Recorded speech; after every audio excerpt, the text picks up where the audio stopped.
Ürək-damar xəstəlikləri, anadan gəlmə qüsurları nəzərə almasaq, qazanılan ürək xəstəlikləri içərisində birinci yerdə ürəyin işemik xəstəliyi gəlir. Ürək işemik xəstəliyinin əsas iki qrup risk faktoru var.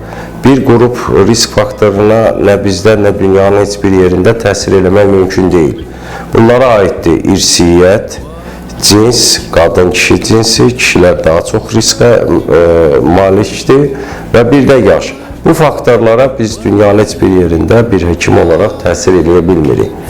Amma əsas təsir elədiyimiz ürəyin işemik xəstəliyi üçün risk faktorları nədir?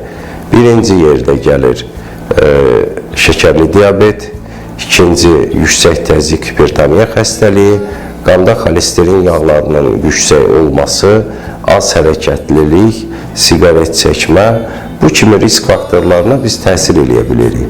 Sadəcə bir pasiyent üçün ən vacib məqam zamanında həkimə müraciət eləmək, ola biləcək risk faktorlarını aşkarlamaq vaxtında və buna görə də müalicə və ya həyat tərzini dəyişmək, pərhiz saxlamaq, idman hərəkətlərini artırmaq və bir də siqareti buraxmaq.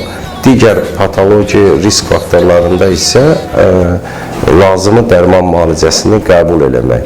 Məsələn, hipertoniya xəstəliyində bu qədər tibbin inkişaf eləməsinə baxmayaraq, ən böyük səbəb təzyiq xəstəliyinin normaya salmama səbəbi dərman reaktkarlığının az olması. Yəni, pasiyentlər ən yaxşı halda 50% halda dərmanları qəbul edirlər. Bizim ölkə üçün bu rəqəm daha düşükdür. Ona görə ən böyük səbəb vaxtında müraciət eləməkdir.